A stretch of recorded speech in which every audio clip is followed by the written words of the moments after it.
just show her a little. Halo teman-teman, perkenalkan kami dari kelompok 4 kelas 11 MIPA 3 akan mempresentasikan teori termodinamika. Sebelum itu, perkenalkan dulu, nama saya Mei Putra Saleh Zundarto. Nama saya Analiana Terbanua. Nama saya Krisdayanti Galupo.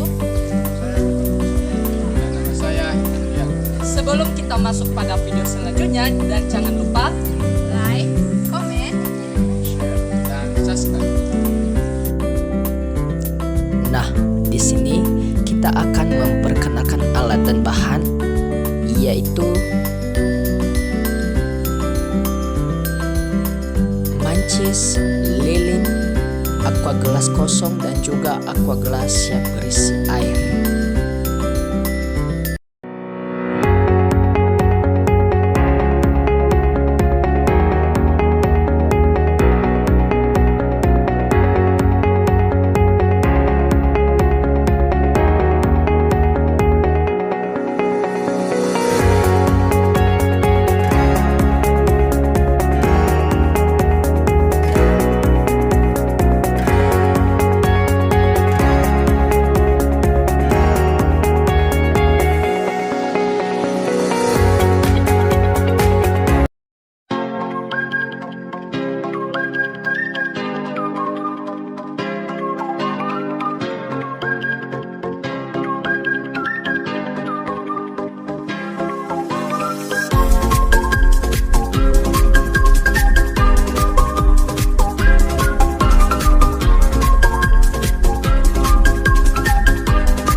Halo teman-teman, perkenalkan nama saya Indrian. Saya akan menjelaskan materi mengenai termodinamika. Yang pertama itu sistem dan lingkungan. Sistem merupakan segala sesuatu yang menjadi objek pengamatan atau penelitian yang dibatasi oleh batas-batas fisik atau konsepsi matematis tertentu. Sedangkan lingkungan merupakan segala sesuatu di luar sistem. Sistem termodinamika dibagi berbagai, yaitu sistem terisolasi, sistem tertutup, dan sistem terbuka. Adapun dinding yang membatasi atau memisahkan sistem dengan lingkungan yang dapat berupa dinding diatermik dan dinding adiabatik. Masuk kita pada bagian nomor 2, yaitu usaha dalam termodinamika. Persamaan usaha yang dilakukan oleh gas di dalam tabung ketika dipanaskan dapat dinyatakan persamaan, yaitu W sama dengan P delta V sama dengan P dalam kurung V2 dikurang V1 dengan delta V sama dengan perubahan volume atau meter kubik. Berdasarkan persamaan tersebut dapat disimpulkan bahwa usaha yang dilakukan oleh gas berbanding lurus dengan tekanan dan perubahan volume atau delta V gas tersebut. Baik, untuk masuk kita pada bagian nomor 3, yaitu kapasitas, skalor, dan konstanta Laplace. Kapasitas skalor suatu zat adalah besarnya skalor yang diperlukan untuk menaikkan suhu zat tersebut sebesar suhu derajat Celcius atau suhu Kelvin. Dan juga kapasitas skalor gas pada tekanan tetap atau Cp adalah besarnya kalor yang diperlukan untuk menaikkan suhu gas tersebut sebesar 1 derajat Celcius atau 1 Kelvin pada tekanan tetap. Persamaan yang digunakan yaitu Cp sama dengan Qp per delta T. Sementara itu, kapasitas kalor pada volume tetap atau Cv adalah besarnya kalor yang diperlukan untuk menaikkan suhu gas tersebut sebesar 1 derajat Celcius atau 1 Kelvin pada volume tetap. Dan persamaan yang digunakan yaitu Cv sama dengan Qv per delta V. Nilai konstanta Laplace suatu gas sama dengan perbandingan antara kapasitas kalor gas tersebut pada tekanan tetap dengan kapasitas kalor gas pada volume tetap, yaitu Y sama dengan Cp per Cv. Dengan Y sama dengan konstanta Laplace, Cp sama dengan kalor jenis gas pada tekanan tetap, dan Cv sama dengan kalor jenis gas pada volume tetap. Untuk lebih jelas lagi, kita akan membahas satu soal yang berikut ini. Baik, masuk kita pada contoh soal, yaitu suatu gas dimanfaatkan sehingga volume berkurang dari 5,0 liter menjadi 3,5 liter pada tekanan konstan 1,0 kali 10 pangkat 5 Pascal. Hitunglah usaha luar yang dilakukan pada gas tersebut. Baik, dalam penyelesaian soal ini diketahui V1 sama dengan 5,0 liter, V2 sama dengan 3,5 liter, dan P sama dengan 1,0 kali 10 pangkat 5 Pascal. Yang ditanya yaitu W. Jadi kita memasukkan rumus, yaitu W sama dengan P delta V sama dengan P dalam kurung V2 dikurang V1. Jadi P nya yaitu 1,0 kali 10 pangkat 5 Pascal kali V2 dikurang V1 yaitu 3,5 liter dikurang 5,0 liter. Jadi 1,0 kali 10 pangkat 5 Pascal hasil dari 3,5 liter dikurang 5,0 liter yaitu min 1,5 liter. Jadi sama dengan 1,5 kali 10 pangkat 5 Pascal kali dalam kurung min 1,5 kali 10 pangkat min 3 meter kubik sama dengan min 150 Joule. Jadi usaha luar yang dilakukan pada gas yaitu min 150 Joule. Masuk kita pada judul yang keempat, yaitu perubahan energi dalam. Konsep energi dalam ini dilambangkan dengan U. Energi dalam suatu gas merupakan total energi kinetik dari seluruh perubahan gas tersebut, sehingga perubahan energi dalam ini dapat dinyatakan dengan persamaan berikut. Perubahan energi dalam ini disusun oleh dua sistem. Yang pertama yaitu sistem monoatomik, yang artinya hanya ada satu atom gas atau disebut dengan gas tunggal. Yang kedua yaitu gas diatomik, yang artinya disusun oleh dua atom yang memiliki unsur yang sama, sehingga gas monoatomik dan sistem gas diatomik dapat dinyatakan dengan persamaan berikut. Yang kelima, proses-proses termodinamika. Nah, proses-proses termodinamika ini terbagi oleh 4 bagian. Yang pertama yaitu proses isotermik. Nah, proses isotermik ini adalah proses yang terjadi pada suhu yang tetap. Hal ini berkaitan dengan hukum Boyle yang menyatakan tekanannya berbanding terbalik dengan volumenya, sehingga usaha pada proses isotermik ini dapat dinyatakan dengan persamaan berikut. Yang kedua, proses isobarik. Nah, proses isobarik ini adalah proses yang terjadi pada tekanan tetap. Hal ini berkaitan dengan hukum Charles yang menyatakan volume gasnya berbanding lurus dengan suhu mutlaknya, sehingga usaha pada proses isobarik ini dapat dinyatakan dengan persamaan berikut. Yang ketiga, proses isokorik.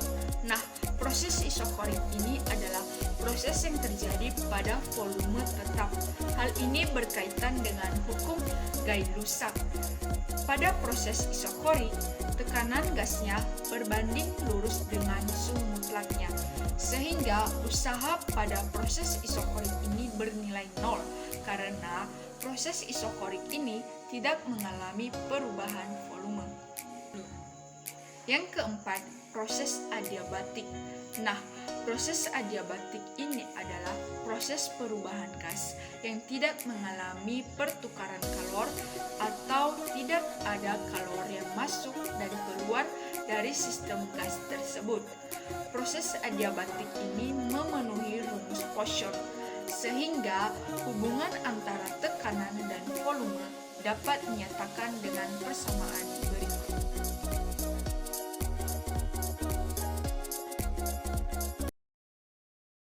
Diketahui jumlah mol gasnya adalah 2 mol dengan R 8,31 Joule per mol dengan suhu min 23 derajat Celcius. Maka derajat Celciusnya kita ubah menjadi Kelvin, sehingga min 23 ditambah 273 Kelvin hasilnya 250 Kelvin. V2 sama dengan 1/2 V1. Jadi V1 nya kita pindah ruas menjadi pembagi. Jadi V2 per F1 sama dengan 1/2. Yang ditanya adalah usaha luar dari yang dilakukan pada proses isotermik atau dilambangkan dengan W. Maka kita jawab W sama dengan N R T kali 1 in V2 per V1. N-nya telah diketahui adalah 2 mol. R-nya juga 8,31 Joule per mol K. Dan suhunya 250 K dengan 1N V2 per V1. Sehingga hasilnya jika dikalikan semuanya dikali 2 kali 8,31 kali 250 hasilnya 4155 Joule kali 1N1 dikurang 1N2. Sebelumnya pada soal 1N itu hasilnya 0, sedangkan 1N2 itu hasilnya 0,69. Jadi 4155 Joule kali 0 kurang 0,69. Jadi 0 kurang 0,69 hasilnya 4155 Joule kali min 0,69. Nah, 4159 kali 0 min 0,69 hasilnya min 2866,95 Joule. Nah, tanda negatif menunjukkan usaha dikerjakan oleh lingkungan pada gas. Halo, kita akan melanjutkan materi termodinamika, yaitu hukum termodinamika pertama. Nah, teman-teman, hukum ini berbunyi untuk setiap proses apabila kalor Q diberikan kepada sistem dan sistem melakukan suatu usaha atau W, maka akan terjadi perubahan energi dalam delta U sama dengan Q min W. Nah, teman-teman, hukum termodinamika pertama ini terbagi 5 proses, yaitu proses isotermik, proses isobarik, proses isokorik, proses adiabatik, serta analisis kalor dengan menggunakan hukum termodinamika satu ini. Nah, teman-teman, untuk lebih jelasnya, simaklah video ini dengan suatu contoh soal, rumus beserta pembahasannya ini. kita masuk pada suatu contoh soal, yaitu kalor sebanyak 800 Joule ditambahkan pada sistem dan sistem melakukan usaha 500 Joule pada lingkungan. Berapakah nilai perubahan energi dalam? Kita jawab.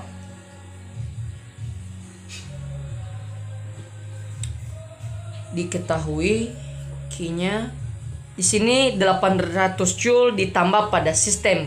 Ini kalor ditambah pada sistem sebanyak 800 Joule, artinya berharga positif. 800 Joule. Kemudian sistem melakukan usaha 500 Joule pada lingkungan. Berarti W sama dengan 500 Joule. Ditanya nilai perubahan energi dalam. Delta U sama dengan penyelesaian. Sesuai rumus hukum 1 termodinamika, maka rumusnya yaitu Q sama dengan energi dalam atau delta U ditambah usaha. Karena yang ditanya delta U, maka delta U sama dengan Q min W. Maka kita masukkan Q-nya tadi 800 min usahanya 500. 800 dikurang 500 sama dengan 300 Joule. Nah, itulah hasil dari soal ini. Nah, kita masuk pada contoh soal kedua, yaitu kalor sebanyak 400 Joule dilepaskan sistem dan lingkungan melakukan usaha 600 Joule pada sistem. Berapakah perubahan energi dalam sistem? Kita jawab.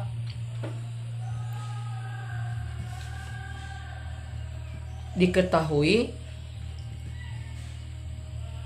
kalornya yaitu di sini dikatakan kalor sebanyak 400 Joule dilepaskan. Berarti kalau dilepaskan, sistem ini melepaskan, artinya bernilai min atau negatif 400 Joule. Kemudian usaha. Nah, di sini dikatakan lingkungan melakukan usaha sebanyak 600 Joule pada sistem. Artinya sistem menerima usaha dari lingkungan. Berarti nilainya atau harganya itu adalah min 600 Joule. Yang ditanya adalah perubahan energi dalam sistem. Berarti delta U-nya sama dengan, kita masuk pada penyelesaian, yaitu delta U sama dengan Q min W. Nah, ini sudah saya balikan dari Q sama dengan mi delta U ditambah W menjadi delta U sama dengan Q min W, karena yang ditanya adalah delta U. Maka hasilnya yaitu min 400 dikurang min 600. Itu min 400 ditambah 600 sama dengan 200 Joule. Inilah hasilnya. Ini adalah hasil dari nilai dari perubahan energi dalam sistem. Demikian. Baik teman-teman, kita akan melanjutkan materi di mana di sini kita akan membahas yaitu mesin kalor, hukum kedua termodinamika dan juga entropi. Pertama kita akan membahas tentang siklus termodinamika. Perlu kita ketahui bahwa siklus termodinamika ini adalah serangkaian proses termodinamika yang mentransfer panas dan kerja dalam berbagai keadaan atau tekanan temperatur dan keadaan lainnya. Dalam hukum pertama termodinamika menyebutkan bahwa sejumlah panas yang masuk setara dengan sejumlah panas yang keluar pada seluruh bagian siklus. Proses alami yang berulang-ulang menjadikan proses berlanjut membuat siklus ini sebagai konsep penting dalam termodinamika. Selanjutnya, kita misalkan terdapat sebuah siklus sembarang suatu gas yang dinyatakan dengan diagram V, di mana pada proses AB, gas menguap secara adiabatik dan usaha yang dilakukan gas adalah luas bidang AB V2 V1, harganya F. Pada proses BC, gas dimanfaatkan secara isotermik dan usaha yang dilakukan gas adalah luas bidang BC V1 V2, harganya negatif. Pada proses CA, gas tidak melakukan usaha karena terjadi pada volume tetap, dan proses CA adalah proses isokorik yang dilakukan agar keadaan gas kembali ke keadaan semula. Kemudian, pada suatu siklus termodinamika, ini dapat berlangsung di dalam sebuah mesin kalor, misalnya mesin Otto, mesin diesel, dan mesin uap. Dari siklus termodinamik yang sudah kita pelajari, maka usaha luar total yang dilakukan gas dalam satu siklus ABCA adalah luas bidang ABCA, yaitu WABCA sama dengan WAB tambah WBC tambah WCA sama dengan luas AB V2 kali V1 tambah minus luas BC V1 kali V2 tambah 0.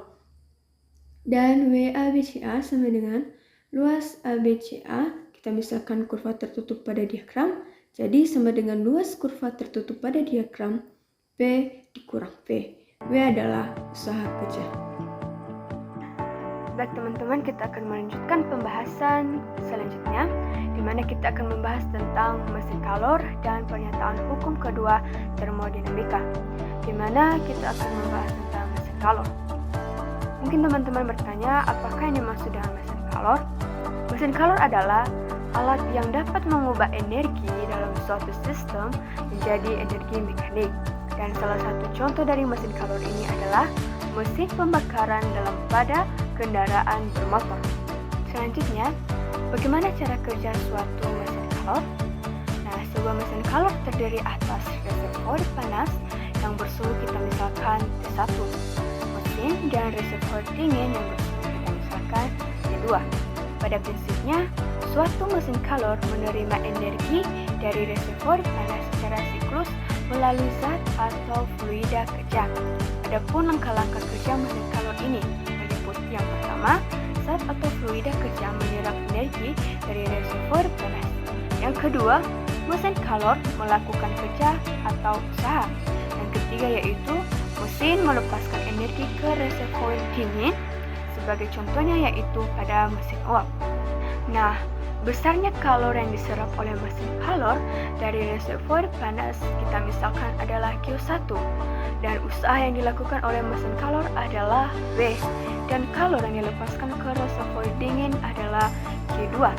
Karena kerja zat atau fluida mengalami siklus, maka energi dalam awal dan energi dalam akhirnya itu sama besar, sehingga perubahan energi dalamnya sama dengan 0 atau delta U sama dengan 0. Oleh karena itu, berdasarkan hukum satu termodinamika atau delta U sama dengan Q dikurang V, maka usaha total yang dilakukan oleh mesin kalor sama dengan total energi atau kalor yang melalui mesin tersebut.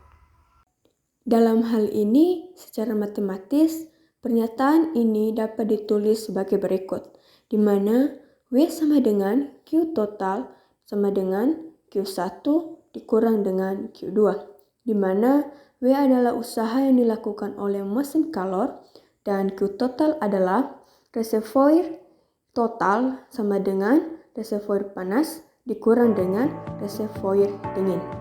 Kemudian pada dasarnya teman-teman, yang diharapkan dari suatu mesin kalor adalah kerja atau W.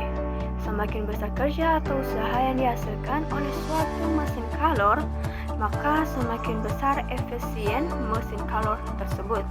Nah, dengan demikian, efisiensi suatu mesin kalor didefinisikan sebagai perbandingan usaha total yang dikerjakan oleh mesin kalor selama satu siklus dengan energi kalor yang diserap oleh mesin dari reservoir panas.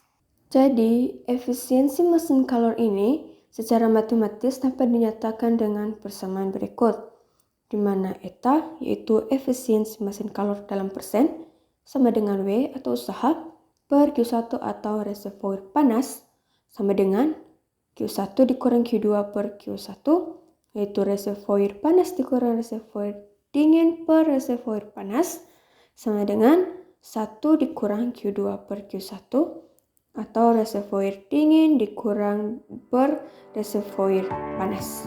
Baik, kemudian dalam kaitannya dengan efisiensi mesin kalor yang sudah kita bahas, maka terdapat sebuah pernyataan yang dikenal sebagai pernyataan Kelvin-Planck, yaitu tidak mungkin membuat mesin kalor yang bekerja melalui suatu siklus yang semata-mata menyerap kalor dari sebuah reservoir panas dan mengubah seluruh kalor tersebut menjadi kerja atau usaha. Ini merupakan pernyataan dari Kelvin-Planck dan ini merupakan juga adalah bunyi hukum kedua dari termodinamika. Selain yang dinyatakan dengan pernyataan Kelvin-Planck tersebut, kemudian ada juga pernyataan di mana hukum kedua termodinamika juga dinyatakan dengan pernyataan dari Clausius, yaitu tidak mungkin membuat sebuah mesin kalor yang bekerja melalui suatu siklus yang secara terus-menerus mengalirkan energi atau kalor dari benda yang bersuhu lebih rendah ke benda yang bersuhu lebih tinggi secara spontan tanpa adanya input energi melalui kerja atau usaha. Baik teman-teman, setelah kita telah membahas tentang mesin kalor dan juga hukum kedua dari termodinamika, sekarang kita akan membahas tentang proses berkebalikan atau reversible dan proses tidak berkebalikan atau irreversible, di mana pada proses berkebalikan reversible dengan proses tidak berkebalikan atau irreversible ini memiliki perbedaan, di mana dalam proses berkebalikan adalah suatu sistem yang mengalami suatu proses termodinamika yang dapat dikembalikan ke kondisi semula melalui lintasan yang sama, seperti kita misalkan pada tekanan P dikurang dengan volume atau V, dan setiap titik di sepanjang lintasan tersebut berada dalam keadaan keseimbangan. Nah, jika proses berkebalikan ini terjadi melalui suatu siklus, maka semua energi atau kalor pada siklus tersebut akan diubah menjadi usaha mekanik. Dengan kata lain, setiap proses yang terjadi pada siklus tersebut dapat dibalik tanpa adanya energi yang hilang. Sementara itu pada proses tidak berkebalikan teman-teman, itu adalah suatu sistem yang mengalami suatu proses termodinamika tidak dapat dikembalikan ke kondisi semula melalui lintasan yang sama, seperti kita misalkan pada tekanan V dikurang dengan volume atau V. Dengan kata lain, terdapat energi yang hilang pada proses tidak berkebalikan. Pada dasarnya teman-teman, semua proses alami adalah proses tidak berkebalikan. Akan tetapi, dengan asumsi-asumsi tertentu, beberapa proses dapat dianggap sebagai proses berkebalikan. Kita akan memisalkannya pada contoh diagram. Baik teman-teman, kita akan membahas materi selanjutnya, di mana kita akan membahas tentang mesin Carnot. Apa yang dimaksud dengan mesin Carnot? Nah, mesin Carnot adalah sebuah mesin kalor teoritis yang mempunyai karakteristik ideal. Nah, pada tahun 1824 ada seorang ilmuwan Prancis yang bernama Sadi Carnot. Dia mengajukan konsep mesin ideal yang dikenal sebagai mesin Carnot. Menurutnya bahwa sebuah mesin kalor yang bekerja melalui suatu siklus berkebalikan atau reversible Clay di antara dua reservoir kalor atau energi dapat menghasilkan efisiensi yang paling besar dibandingkan semua mesin kalor lainnya. Nah, siklus berkebalikan yang dimaksud dengan Carnot ini adalah kemudian dikenal sebagai siklus Carnot. Kemudian Carnot membuat sebuah teorema yang dikenal sebagai teorema Carnot, di mana pada teorema Carnot ini berbunyi bahwa tidak ada mesin kalor yang bekerja di antara dua reservoir energi atau kalor.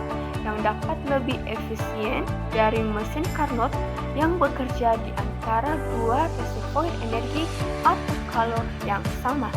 Kemudian, sebuah mesin Carnot bekerja melalui siklus Carnot di antara suhu tinggi atau T1 dan suhu rendah atau T2 yang terdiri atas dua proses, yaitu adiabatik dan dua proses isotermik. Kemudian teman-teman, besarnya usaha yang dilakukan oleh sebuah mesin Carnot sama dengan luas kurva tertutup. Kita misalkan kurva itu adalah A, B, C, D, A. Karena perubahan energi dalam sebuah siklus adalah nol, maka besarnya usaha yang dilakukan oleh mesin Carnot dalam satu siklus sama dengan total energi atau kalor yang mengalir melalui sistem mesin Carnot tersebut, atau W sama dengan Q1 dikurang Q2. Baik teman-teman, kita akan membahas materi selanjutnya, di mana kita akan membahas tentang mesin Carnot. Apa yang dimaksud dengan mesin Carnot? Nah, mesin Carnot adalah sebuah mesin kalor teoritis yang mempunyai karakteristik ideal. Nah, pada tahun 1824 ada seorang ilmuwan Prancis yang bernama Sadi Carnot. Dia menunjukkan konsep mesin ideal yang dikenal sebagai mesin Carnot. Menurutnya bahwa sebuah mesin kalor yang bekerja melalui suatu siklus berkebalikan atau reversible Klein di antara dua reservoir kalor atau energi dapat menghasilkan efisiensi yang paling besar dibandingkan semua mesin kalor lainnya. Nah, siklus berkebalikan yang dimaksud dengan Carnot ini adalah kemudian dikenal sebagai siklus Carnot. Kemudian Carnot membuat sebuah teorema yang dikenal sebagai teorema Carnot, di mana pada teorema Carnot ini berbunyi bahwa tidak ada mesin kalor yang bekerja di antara dua reservoir energi atau kalor yang dapat lebih efisien dari mesin Carnot yang bekerja di antara dua reservoir energi atau kalor yang sama. Kemudian, sebuah mesin Carnot bekerja melalui siklus Carnot di antara suhu tinggi atau T1 dan suhu rendah atau T2 yang terdiri atas dua proses, yaitu adiabatik dan dua proses isotermik. Kemudian teman-teman, besarnya usaha yang dilakukan oleh sebuah mesin Carnot sama dengan luas kurva tertutup. Kita misalkan kurva itu adalah A, B, C, D, A. Karena perubahan energi dalam sebuah siklus adalah nol, maka besarnya usaha yang dilakukan oleh mesin Carnot dalam satu siklus sama dengan total energi atau kalor yang mengalir melalui sistem mesin Carnot tersebut, atau W sama dengan Q1 dikurang Q2. Dari pembahasan tersebut, sehingga besarnya efisiensi mesin Carnot dapat ditentukan dengan persamaan berikut, di mana eta C atau efisiensi mesin Carnot dalam persen sama dengan W per Q1 atau usaha per reservoir panas sama dengan Q1 dikurang Q2 per Q1 atau reservoir panas dikurang dengan reservoir dingin per reservoir panas sama dengan 1 dikurang Q2 per Q1, yaitu reservoir dingin per reservoir panas sama dengan 1 dikurang T2 per T1. T2 adalah suhu kedua dari reservoir dingin per T1, yaitu suhu pertama dari reservoir panas.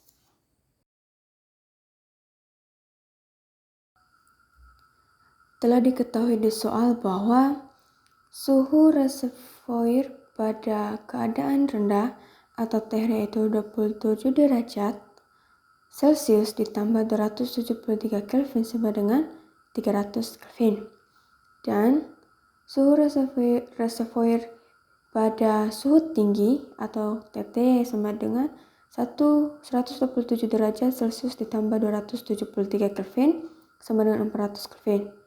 Yang ditanyakan yaitu efisiensi mesin Carnot. Jadi, efisiensi atau eta pada mesin Carnot sama dengan 1 dikurang TR atau suhu pada reservoir rendah per TT, yaitu suhu pada reservoir tinggi dikali dengan 100% sama dengan 1 dikurang dengan 300/400 dikali dengan 100%. Jadi, untuk memudahkannya yaitu 1/4 dikali 100% sama dengan 25%. Jadi, ini adalah efisiensi mesin Carnot yaitu 25%. Halo kawan-kawan, di sini ada soal itu tentukan koefisien performasi mesin pendingin. Rumus menentukan koefisien performasi mesin pendingin yaitu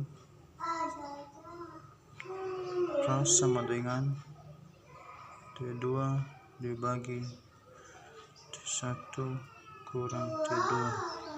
Jadi, makanya ini adalah koefisien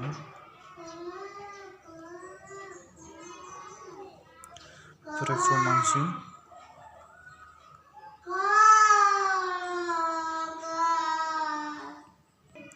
kemudian T2 merupakan suhu rendah mesin pendingin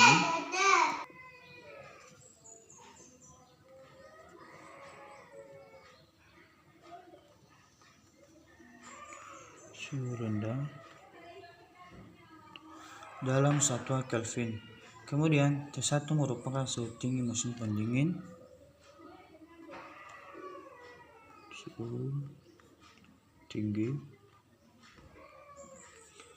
juga dalam satuan Kelvin. Jadi soal ini telah diketahui bahwa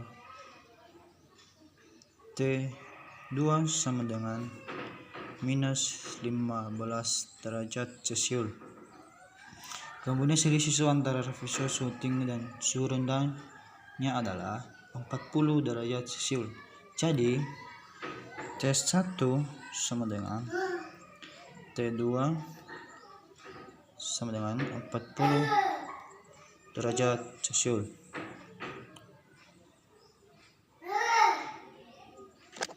Jadi terlebih dahulu kita akan menentukan suhu rendah dan suhu tinggi mesin pendingin dalam satuan Kelvin yaitu suhu dalam Kelvin sama dengan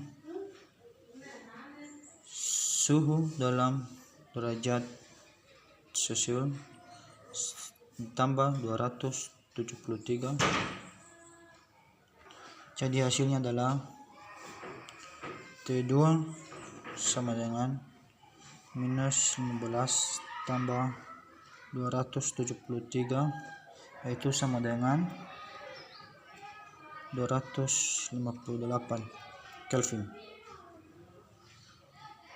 Kemudian karena T2 ini sama dengan minus 15 derajat Celcius, jadi kita substitusikan kebersamaan menjadi T1 sama dengan menjadi T1 menjadi T1 minus 15 sama dengan 10. Jadi di sini karena min kali min hasilnya plus, maka T1 sama dengan 40 kurang 15. Jadi hasilnya 25 derajat Celcius, sehingga diperoleh T1 sama dengan 25 tambah 273 yaitu sama dengan 298 Kelvin. Kemudian kita akan substitusikan ke rumus koefisien performasi yaitu K sama dengan 258 bagi 298 kurang 258. Jadi kawan-kawan hasilnya adalah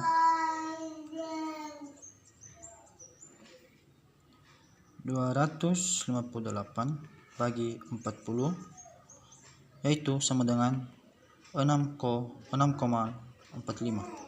Jadi itu hasilnya kawan. Terima kasih.